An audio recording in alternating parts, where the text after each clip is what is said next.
자, 오늘부터 저희가 좀 야심차게 준비한 코너가 있습니다. 이슈를 조차서 원래 따로따로 한 달에 한 번씩 나오시던 분들이 또 4.15 총선을 앞두고 있지 않습니까? 그래서 두 분 같이 모셨습니다. 경성대 윤리교육학과 조경근 교수 그리고 부경대 정치외교학과 차정훈 교수님 함께합니다. 어서 오십시오. 어서 오십시오. 네, 안녕하세요. 네. 저는 두 분의 개인적인 성향이나 정치적인 성향을 좀 아는 사람이기 때문에 이거 상당히 기대가 됩니다. 예. 내가 밝힌 적이 없는데 그래. 대충 뭐 몇 마디 들으면 다 나옵니다. 사람이 성급해. 자, 그러면 이슈를 하나씩 따라가 보겠습니다.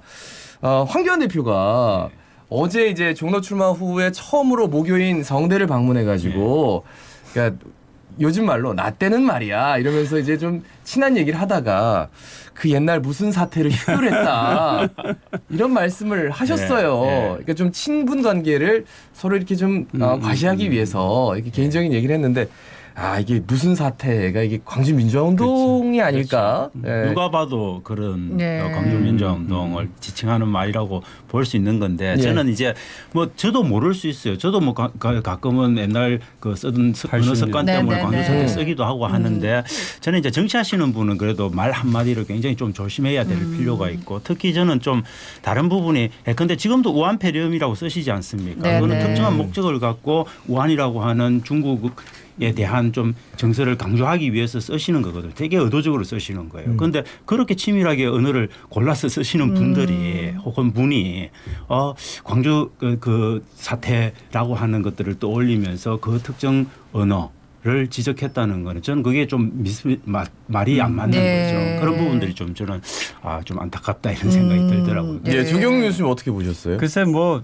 실수죠. 그리고 정치인에게 우리가 요구하는 건 항상 신중함인데 우리가 외교를 예를 들잖아요. 예. 국내에도 그렇지만 외교 같은 경우에 말 한마디가 미치는 파장이 큰데 국내 정치도 마찬가지거든요. 특히 이제 대통령 후보로까지 거론되는 그런 분이면은 조금 더 신중했어야 된다라고 하는 데는 이견이 없을 것 같아요.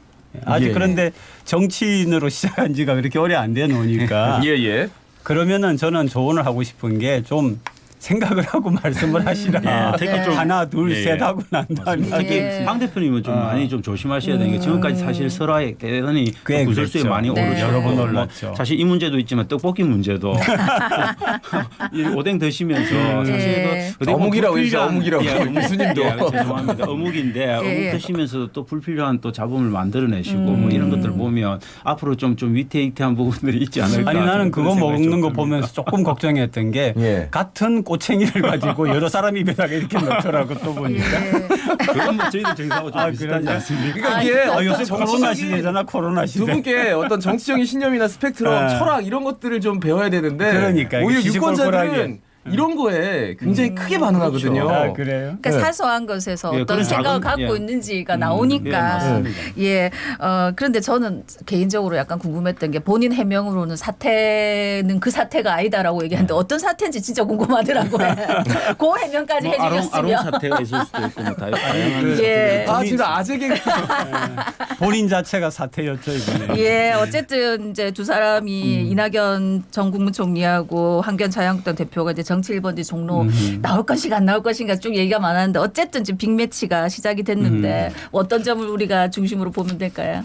저는 일단은 그건 대단히 빅매치인데 왜냐하면 종로라고 하는 상징성이 있는 겁니다. 종로는 이미 우리 역대 세 분의 대통령이 거기에서 뭔가 의원을 지내신 그런 경력이 있거든요. 예. 그래서 거기에 사실서 빅매치에서 이긴다 이 말은 앞으로 대권 가도에서 굉장히 중요한 위치를 선점하는 효과들이 있기 때문에 저는 굉장히 중요한 부분들이 있다는 거고 그다음에 또 서울 수도권 출신의 어떤 전직 총리 출신 그다음에 호남 출신의 전직 총리 출신이 이 맞붙는 큰 대결인 거죠. 네. 예. 그런 부분에서 저는 뭐 대선의 전초전이다 해도 정말 과언이 아닌 그런 부분들이 아닐까 싶습니다. 근데 또 그런 얘기를 했더라고요. 워낙 지금 현재 한 50대 25 정도로 그렇게 벌어져 있잖아요. 여론조사의 결과에 의하면 네네. 종로 대전이라고 하는데 그래서 그런지 몰라도 무슨 얘기를 하느냐 하면은 비록 황 대표가 지더라도 5% 안쪽으로 지면은 이긴 거랑 마찬가지로 볼 수 있다 이런 얘기를 또 하는 사람이 있고요. 아 그리고 황 대표가 그러면서 이제 얘기를 하는 게 나는 문재인 정부와 싸우는 거다. 이 그치, 선거는 그치. 예, 프레임을 그리 가져갔죠. 저는 그 프레임대로 그렇게 끌려고 가려고 해도 끌고 가지 않을 수도 있고요. 그게 뒤집기 당할 수도 있는 겁니다. 그런데 문재인 정부와 싸운다는 이야기는 거꾸로 말하면은 지금까지 국정을 사실 발목 잡게 하는 야당 심판에 대한 논리도 또 생기는 거거든요. 그러면 결국은 이걸 문재인 정권 심판 대 황교안이다 이런 대결로 끌고 가고 싶지만 기본적으로 그게 여당 심판 대 야당 심판론의 뚜렷한 네네. 정부 여당이 원하는 프레임으로 갈 가능성도 저는 배제할 수 없다 그렇게 봅니다. 지금 조금 언론의 흐름은 어떤가 싶어요. 신문이나 방송 같은 데서 야당이 이제 발목 잡기를 굉장히 오랫동안 해왔잖아요. 근데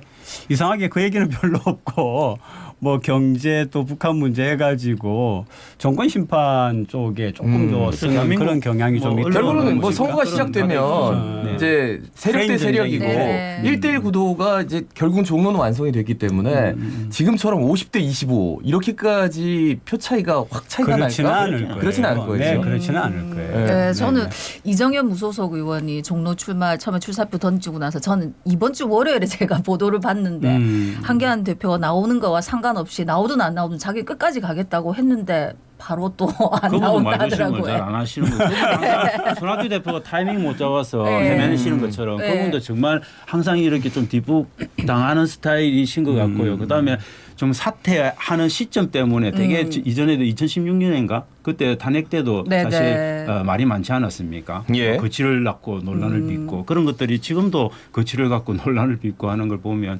이정현 대표님도 정치 인생이 좀 이렇게 순탄하지는 않으신 분이다 그런 생각이 들어요. 그것도 적응을 잘하는 양반이죠. 적응을 잘하는. 아니 어느새 종로에 가 계신 거예요. 그래서 저 깜짝 그래 놀랐어요. 말이에요. 잘 모르는 사람들도 그거는 정치인 감각만 있으시면 그게 무주공산인데 들어가죠. 네. 자기 이름 네. 내기 위해서 노이즈 마케팅으로 충분히 아니, 뭐, 저는 효과가 그렇지. 있다고 봅니다. 지난번에 그 여수에서 한번 성공했잖아요. 네, 네, 그렇죠. 네, 네. 자전거 해가지고 그렇죠. 성공을 그건 했기 굉장히 때문에 순천. 만약에 황 대표 쪽이 정말 생각이 없다 그러면은 본인이 그렇게 질러줌으로써 황 대표에게도 도움이 될 거다라고 생각을 한 것 같아요. 그런데 사실은 그렇지 않은 보관이 있었다라고 하죠. 예. 그분이 그렇게까지 선당무사 하시지. 맞아. 그런 생각은. 아니 그냥 아무것도 모르는 저 같은 사람들 입장에서는 왜 저렇게 말을 맨날 바꾸노 뭐 한 대 놓고 하는 게 없는데 이런 생각이 들 수밖에 없거든요. 네. 정치인이라면 좀 다른 정치인들도 마찬가지로 신뢰를 좀 한국 줘야 될 정치인의 텐데. 전형 예. 아니에요? 예. 아 그렇습니까? 정치인이 맞지.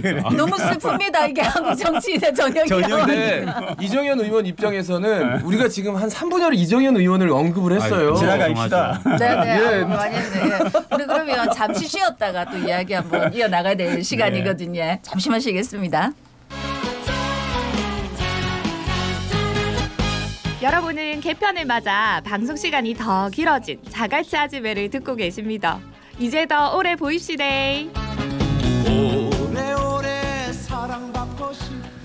자, 이슈를 좇아서 경성대 윤리교육학과 조경근 교수 그리고 부경대 정치외교학과 차지건 교수와 함께 정치 이슈에 대해서 쭉 얘기를 하는데 우리 지금 이슈를 더 많이 얘기할 수 있는데도 불구하고 얼마 안 가서 바로 쉬는 시간이 돌아와가지고 말이죠.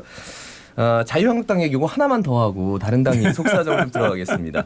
홍준표 전 대표하고 김태호 경남지사 전 지사죠. 이 두 분이 끝까지 고향에 출마하겠다. 김영호 공천관리위원장이 어제 말씀을 하셨습니다. 오늘까지 본인의 입장을 정리해서 답변해달라. 어떻게 보세요? 끝까지 여기서 계속 계실 겁니까? 아니면 험지 출마할까요? 저는 끝까지 좀 버티시지 않을까 싶습니다. 왜냐하면 한국을 대표하는 정치인으로서 저는 대단히 어떻게 보면 올바른 자세는 아니지만 대단히 합리적인 자세다라고 봅니다. 왜냐하면 정치적으로 자기 좀 존재감을 갖고 있으신 분들은 이런 공천의 정말 난장판 속에서는 마지막에 가지 정리를 하는 게 맞지 않냐 뭐 이런 생각을 아마 하고 계실 겁니다. 어떻게 될지 알 수 없지 않습니까? 그런데 만약에 중진이 먼저 움직여서 이렇게 자리를 만들어 버리면 그것도 다른 분들한테 또 대단히 부담이 될 수 있는 부분들도 있거든요. 근데 황교안 대표가 이제 굉장히 고군분투하고 있는데 이 두 분은 험지 출마를 고사하고 뭔가 이제 분열하는 모습을 보일 수도 있거든요. 굉장히 좀 압박은 굉장히 많이 받겠죠. 그러니까 보수를 지지하는 분들은 입장에서는 좀 이게 그다지 이렇게 곱게는 안 보일 것 같아서요. 근데 길게 이렇게 보면은요. 길게 보면은 이제 공관위원장 같은 경우에 이제 공천을 막 시작하는 입구에 서 있는데 네. 만약에 여기에서 예배를 만들어 주면은 이 공관위원장이나 공관위 자체의 위상이 어렵기 때문에 아마 공천을 안 줄 거라고 생각을 하고요. 나중에 길게 볼 때 공천을 안 주더라도 이 두 사람이 당선이 된다라고 하면은 그중에 뭐 만약에 당에서 원하면은 또 다시 입당을 시킬 수도 있고 그런 거니까 예. 이제 가장 중요한 거는 공관위 입장에서는 공관위의 원칙을 지켜나가는 게 중요하기 때문에 아마 예. 원칙을 지키는 방향으로 특히 김영호 위원장의 그 성품을 봐서도 그렇게 나가지 않을까 싶어요. 네, 저는 네. 마지막까지 아마 네, 네. 대단히 기싸움이 길어질 가능성이 굉장히 크다 그렇게 네, 봐야 될 사실 겁니다. 참 공천이 뭐 쉬운 게 아닌데 네. 어쨌든 뭐 여당도 그렇고 야당도 그렇고 좀 리스크를 최소화할 수 있는 방향으로 가야 되지 않을까 싶습니다. 그래서 그런지 어제 더불어민주당 같은 경우에 정봉주 전 의원 네. 예비후보 부적격 판정을 내려가지고 본인이 뭐 오늘 뭐 자기 입장을 밝히겠다 하는데 어떻게 보셨습니까? 근데 그건 잘한 것 같아요. 왜 그러냐면 지금 민주당 같은 경우에 프레임 전쟁에서 현재 전반적으로는 수세에 몰리는 기운이 있는 건 사실이거든요. 네. 항상 집권 여당 같은 경우에는 야당에 와여서 뭐 해놓은 게 있노 하는 얘기를 역대 선거에서 들어왔기 때문에 예, 예. 특히 이번 같은 경우에는 경제적인 어려움이라든지 북한 문제가 잘 되는 듯 하다가 잘 안 되는 이런 문제가 상당히 곤혹스러운데 거기다가 만약에 미투라든지 이런 네. 것까지 걸치게 되면 어려우니까 가지치기를 잘 하고 나가는 게 필요해서 잘 선택했다고 네, 봅니다. 네. 그런데 이제 저는 정봉준 개인의 입장에서는 대단히 좀 억울한 그런 부분도 면이 저는 있죠. 있을 네. 거라고 보고요. 또 여당 전체의 관점에서 보면 김의겸도 또 잃지 않았습니까? 예, 예. 그런데 거기에다가 정봉주까지라고 하는 자산까지도 또 잃게 되는 그런 이제 부담은 저는 명백히 있다라고 봅니다. 네. 예.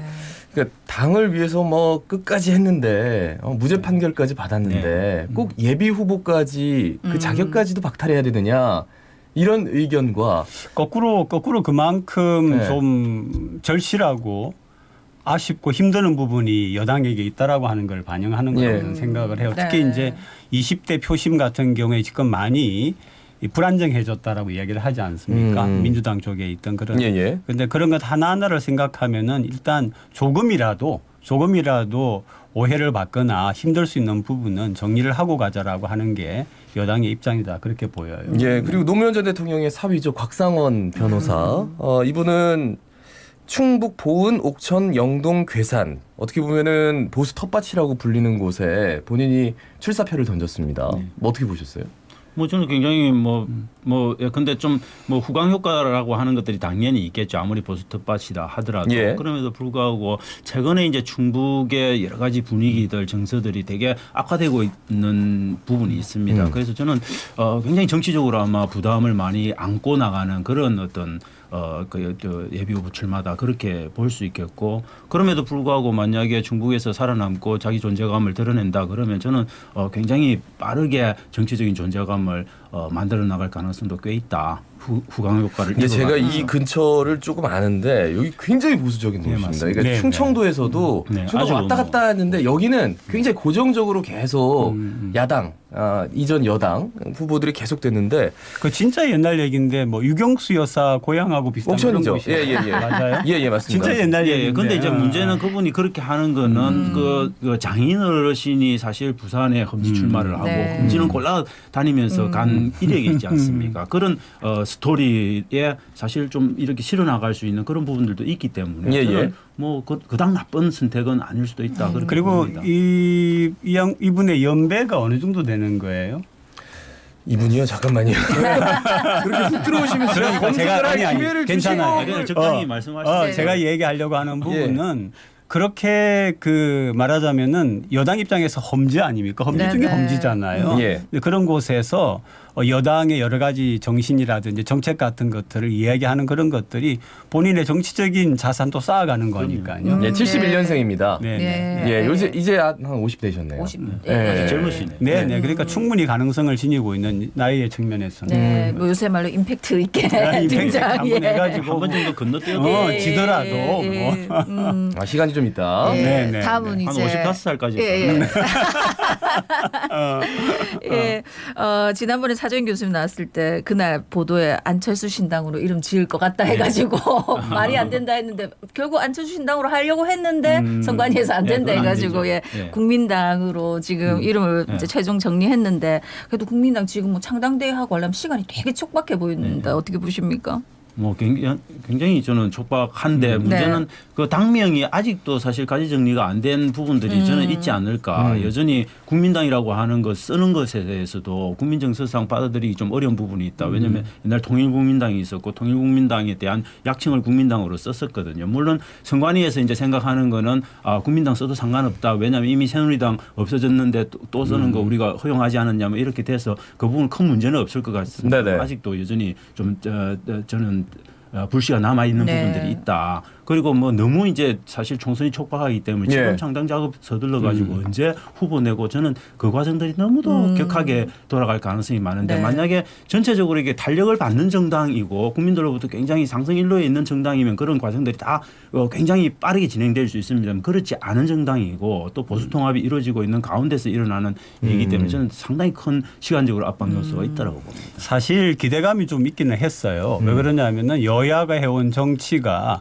물론 또 그럴 수밖에 없는 거죠. 여야라고 네. 하는 게. 그런데 그런 정치가 보여준 식상함과 너무 실망시킨 게 많아서 바이러스 얘기를 하는 것처럼 3대 바이러스 이야기를 하는 것처럼 고쳐줬으면 하는 그런 면이 국민 마음속에 없는 건 아니에요. 그런데 조금 잘못 판단한 것이 우리가 소위 말하는 무당청이라고 하는 것이 사실은 네. 순수 무당청은 아니거든요. 진보나 보수 쪽에 마음이 있더라도 지금이 마음에 안 들어서 잠시 마음을 접고 있는 그런 측면에서 네. 무당층이 과연 그렇게 많은가라고 하는 게 있고요. 또 본인 스스로가 안 전 대표 스스로가 저도 이제 뉴스에서 당 창당대회 중앙로 네, 네. 대회 하는 걸 봤는데 계속 국민의당이라고 계속 얘기를 해요.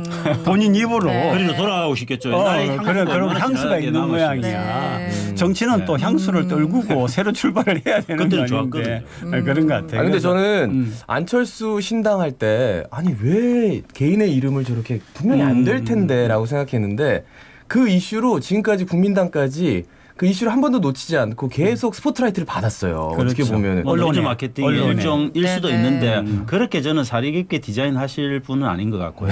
저는 왜냐하면 그분이 뭐 사실 바이러스 이야기 많이 하시잖아요. 네. 그런데 정말 저는 진짜 그 말 들을 때마다 좀 우리나라 정치인들이 나는 혹시 바이러스가 아닐까 이런 고민 조금 한번 하고 넘어가시는 게 저는 좋지 않을까 싶은 생각이 그래서 예. 이제 지금 우리 차 교수님 말씀하신 것처럼 안 대표가 사실은 좀 더 잘해가지고 마치 정의당이 역할을 하는 것처럼 중도 보수 쪽에서도 안 대표 쪽이 했으면 좋겠다 하는데 예. 이제 이번 선거 결과가 그런 기회가 주어질지 안 주어질지 국민의 선택을 볼 수가 있겠죠. 네. 근데 새로운 보수당이 지금 전진당 이게 네. 잘 모르는데 전진당하고 합당을 했어요. 예, 합당을 한다고 하는데 그러면 새로운 보수당 입장에서 만약에 지금 뭐 유승민 대표 총선 불출마 선언하고 본격적으로 보수 재건 나서고 통합하겠다라고 했는데 만약에 안 됐을 때 안철수 국민당의 가치가 좀 올라가면서 같이 손잡을 가능성에 대해서는 그러니까 새 보수당하고 그다음에 안철수 예, 당하고 네, 같이 네. 한다는 네, 얘기. 네. 저는 그럴 가능성은 좀 없다고 없다고 그러게 보세요? 시간적으로 네, 너무 네, 네. 촉박한 하고 부분들이 있고요. 지금 소위 말하는 대통합 신당이라고 하는 쪽으로 가는 물결은 그게 이제 예를 들면 태극기 부대까지 앉느냐 어쩌느냐 하는 거는 봐야 알겠지만 예. 현재 큰 물줄기는 그대로 이루어지는 게 아닌가 아니면은 공멸하는 거니까요 보수 쪽에서. 왜냐하면 저는 당세의 관점에서 보면 새보수당이 훨씬 또 나은 부분도 있습니다. 그럼. 지금 국민당보다도. 그런데 네, 그런 새보수당이 자유한국당이 사실은 백기투항시킨 거랑 마찬가지입니다. 유승민 대표, 전 대표 아무것도 얻은 것 없이 사실 들어가는 네. 거고요. 그거는 아마 자당에 있는 의원들의 엄청난 압력 때문에 어쩔 수 없이 두 손 두 발 다 들은 거거든요. 그런데 제가 볼 땐 그걸 뻔히 알면서 그 안철수 전 의원이 거기에 들어간다. 저는 그렇게 좀 네, 그럴 가능성은 굉장히 좀 낮다고 근데 네. 지금 공관위가 공천관리 심사하고 있잖아요. 네. 합치면 이분들 들어가서 공천 받을 수 있는 가능성이 100은 아니지 않습니까? 그런데 그럼에도 그게, 불구하고, 예. 그러니까 이제 그 통합이라고 하는 박형준 전 의원이 하고 있는 것 예, 외에 새 보수당이 이제 1대1로 하는 또 다른 라인도 가지고 있지 않습니까? 그 예. 이유가 유 대표 같은 경우에는 소위 개혁 보수를 내세우는 인물들 가운데서는 일정 부분에 대해서는 분명히 공천이 돼야 된다라고 하는 그런 입장이 내적으로 전달됐다라고 저는 보고요. 거기에 대하여서 어느 정도의 합의는 뭐 이걸 뭐 이야기할 수도 없고 알 수도 없는 부분이지만은 예. 있기 때문에 물이 흘러가는 게 아닌가 싶어요. 예. 공식적으로 드러나는 건 그런 합의를 뭐 없었다라고 그럼요. 얘기를 없죠. 하는 부분 공식적으로는 있죠. 그런데 저는 그 정치는 합의가 과연 쉬웠을까 하는 부분들이 네. 좀 있습니다. 왜냐하면 그 합의 진짜 쉽지 않지 쉽지 않죠. 않을까. 왜냐하면 세보수당도 그렇고 오로지 먹을 자리는 한 군데밖에 네. 없는 겁니다. 영남 지역밖에 없는 건데 그 영남 지역에서 어떻게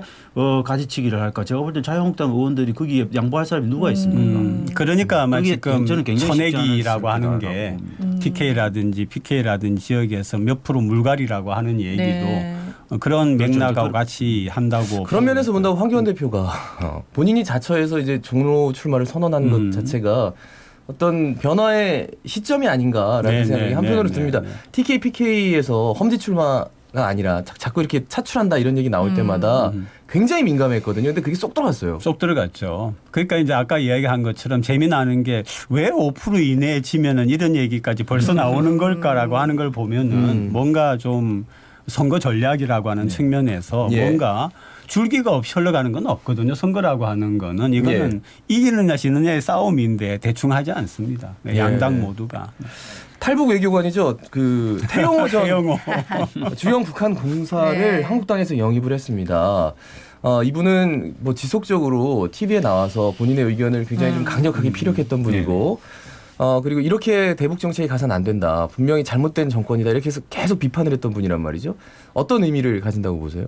저는 뭐 기본적으로 자유한국당이 갖고 있는 기본적인 반북 정서 이 부분에 대한 명확한 정말 아이콘 같은 역할을 하는 거기 때문에 저는 자유한국당 입장에서는 굉장히 좋은 픽이라고 볼 수 있는 거고요. 예. 그런데 그분의 이제 당선 가능성을 굳이 말하자면 저는 당선 가능성은 그닥 높아 보이지 않는. 서울 지역구에 네, 출마한다고. 나온다고. 그렇기 때문에 네. 사실 상징성이 강한 상징성으로 저는 노리는 거다. 거의 뭐 비례대표급 수준이라고 보시면 아마 저는 되지 않을까. 상징성을 가진 인물인 거는 뭐 다 동의하실 사안인데 그런데 저는 개인적으로 궁금한 게 이 네. 사람은 무슨 1급 경호 받아야 되는 사람 아닙니까? 예, 일급 경호를 그런데 받고 이런 있죠. 선거 활동을 할 수가 있는 건지 저는 그게 좀 그러면 궁금하더라고요. 이거 받아 네, 받아가면서 가면서 하시겠죠. 뭐 아마도.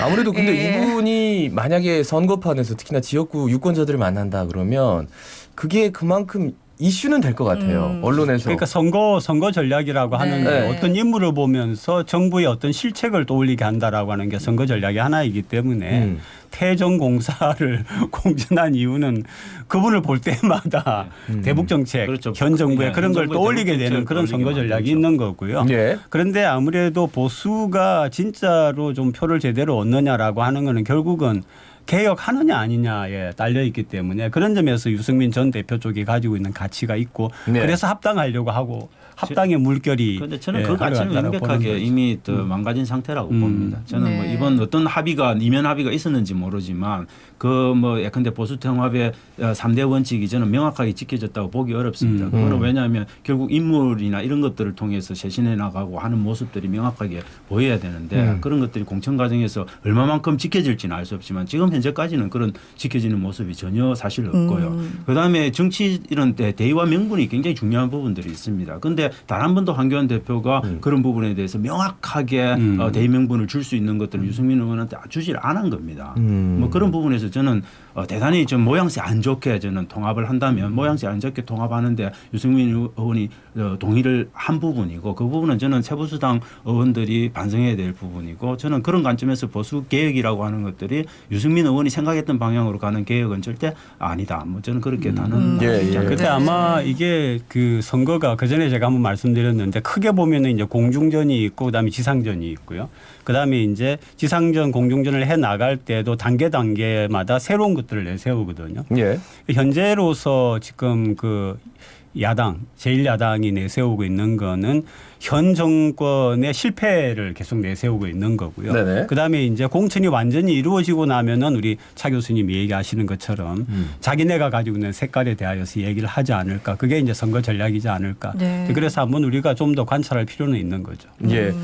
그 뭐 여담입니다만 안철수 전 대표를 중심으로 해서 이제 국민당이 창당이 되는데 거기에서 이제 발기인 대회에서 굉장히 이채로운 인물이 보였어요. 진중권 전 교수. 동양대 교수가 네. 등장을 해가지고 근데 안철수 전 대표에 대해서 사실 그때 당시 그 대선전에서는 진중권 교수가 좀 비판적인 시선이 컸거든요. 그리고 근데 안철수 대표가 그랬어요. 뭐라고 그랬냐면 진보주의자가 아니라 진정한 민주주의자이기 때문에 나는 존경한다. 그래서 발긴 대회하고 강의도 듣고 뭐 이랬다는데 그 모습 어떻게 보셨는지 한번 여쭤보고 싶어요. 뭐 저는 개인적으로 진중권 진중권 전 교수님을 되게 존경하는 부분도 있긴 하지만 네. 저는 정말 좀 어떤 지식인들이 갖고 있는 어떤 의식의 변화 과정 이런 것들을 정말 적나라하게 보여주는 분이라고 생각을 하고요. 저는 예. 그 이면에 개인이 갖고 있는 뭐 이런 사회적인 이슈들에 대한 자기 입장도 굉장히 중요한 부분들도 있겠지만 저는 뭐가 그렇게 좀 이 정권에 섭섭했을까 하는 부분도 저는 정말 좀 자꾸 생각을 떠올리게 돼요. 그리고 지금까지 우리 역사 속에서 지식인들이 많은 자기 변신들을 해왔지 않았습니까? 네. 그런 분들이 도대체 어떻게 의식 변화를 겪을까? 뭐 이런 것들을 쭉 생각을 해오는데 진중권 교수님이 사실 이렇게 변하는 과정들을 보면서 조금 이해가는 부분들도 있어요. 아, 저렇게 한 단계씩 자기 의식을 변화해 나가는구나. 근데 제 개인적인 관점에서는 좀 그래도 대한민국의 지식인이면 뭔가 좀 좌표가 될 수 있는 영혼 하나쯤은 좀 끝까지 좀 가져갔으면 좋겠다. 저는 개인적으로 그렇게 느껴요. 네. 근데 본인은 사회주의자라고 계속 얘기하지 않습니까? 지금까지도 계속 얘기하는데 이제 안 대표가 그렇게 이야기를 했는데 국민 가운데서 일부는 아마 진 교수 얘기를 들으면서 시원해하는 측면은 있는 것 같아요. 시원해하는 측면은 분명히 있는 것 같고 근데 이제 저는 좀 뭐 그게 사실이건 아니건 아니면 아닌 대로 좀 덜고 갔으면은 예. 그 울산 선거 문제라든지 조국 교수의 문제를 좀 더 덜고 갔으면은 현 여당이 훨씬 편했을 텐데 물론 덜고 가는 과정에서 상대방의 공격을 받아서 선거에 좀 더 악영향이 있을 수가 있지만은 예. 어차피 드러날 건데 그래서 이제 진 교수의 저 얘기가 과연 어느 정도까지 진실이냐라고 하는 데에 대한 관심은 있죠. 저는 진 교수님이 자기의 정치적인 정향들을 딱 정하고 자기 선을 넘지 않고 그 안에서 내부적인 비판을 했다면 저는 대단한 진정성이 있다라고 봅니다. 네. 그런데 문제는 그분은 자기가 생각하는 정치적인 정파의 선들을 지금 오르락내리락 넘어가고 있는 상황입니다. 그래서 저는 개인적인 진정성에 대한 정말 좀 회의를 갖게 되는 부분이 있다는 거죠. 예, 알겠습니다. 예, 아유. 뭐 얘기를 하다 보니까 참 우리가 시간을 많이 처음에 한 게 되게 아닌가 웃으면서 얘기했던 것 했는데, 같은데 점점 뭔가 이렇게 좀 철학적으로 그렇게 바뀌어요. 되네. 예. 또 한번 웃어보죠 뭐. 네, 그러면 이제 당들은 아무래도 좀 공천이 좀 진행이 되고 해야지. 그렇죠, 그래도 그렇죠. 우리 유권자들도 네, 좀 네, 뭔가 네, 생각이 네. 정리가 될 네. 텐데 지금은 좀 여러 가지로 복잡한 상황인 것 그러니까 같고. 지금 아까 말씀드린 것처럼 전체를 보고 있고요. 네, 네. 이제 다 끝나고 나면 이제 지역에 나오는 인물들을 유권자들이 보기 시작을 하니까 예. 상황이 변할 거예요. 저는 이제 또 주목한 부분이 올해부터 이제 만 18세 이상 네, 네. 예, 선거권이 주어졌다니까 2002년도 출생자 중에 4월 16일 이전 출생자들이 투표할 수 있다고 막 붙어 있던데 네.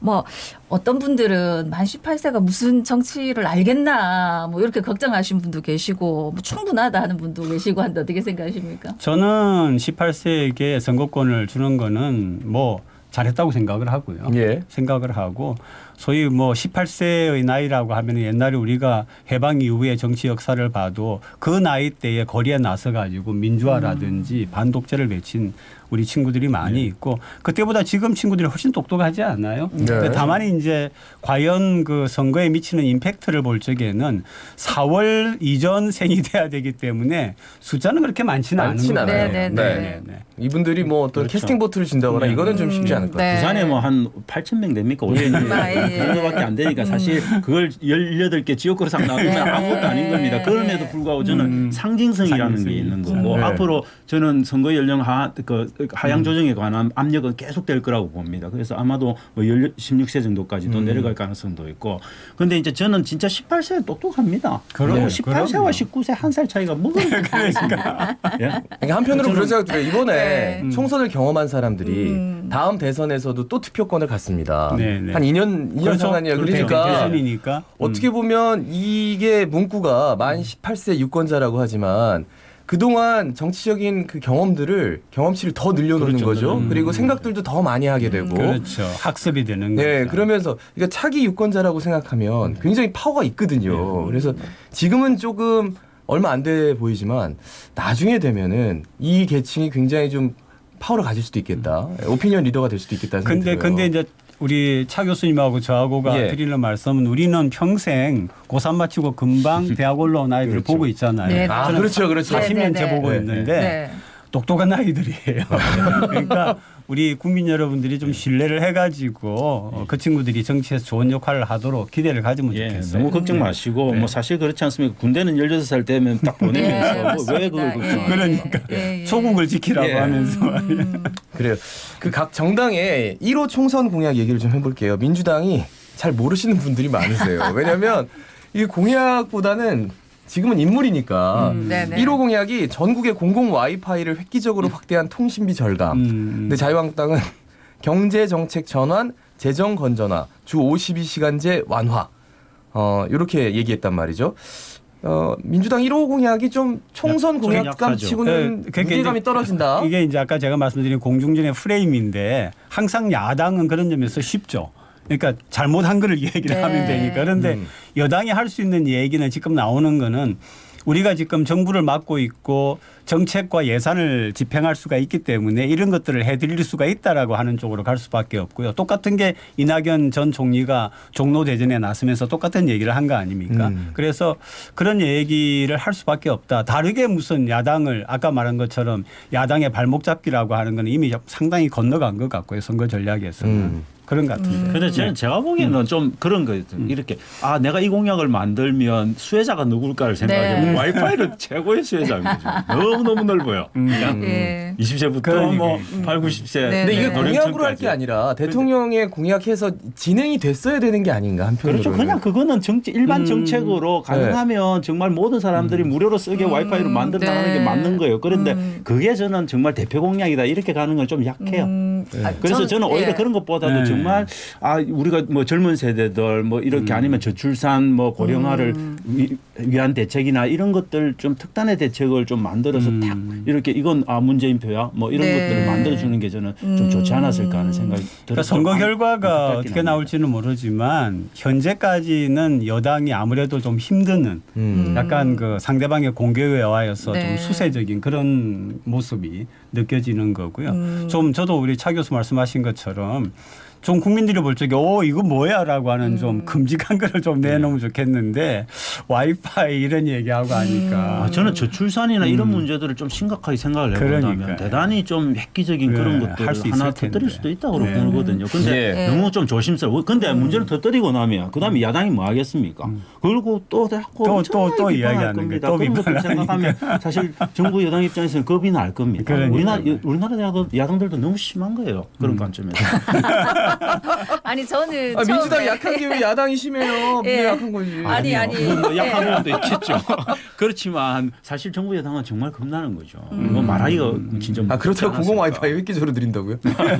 그거 말고 딴 거 하나 더 있었으면 좋았을 텐데. 아니 예. 1호 공약으로서는 의아했지만 나름 좀 신선하다고 그래요. 깜짝 놀래가지고. 정의당이 되게 야 이거 좀 놀랍습니다. 예, 그 저희가. 정의당 정도는 정의당 한번 네. 읽어주세요. 만 20세 청년들에게 기초자산으로 3천만 원 지급. 야, 이 20살이 1호 되면 공약입니다. 맞아. 예. 3천만 원 주는 거예요. 아니 저는 정말 놀랐던 게 근데 노르웨이, 스웨덴 뭐 이런데 북구 국가에 가면은 네. 18세 딱 되면은 집에서 독립하면서 독립할 때 정부에서 월 80만 원인가 100만 원씩 그냥 무상 지급해줘요. 네. 왜냐하면 그 집에서 독립하라고. 그 비슷한 발상인 거죠.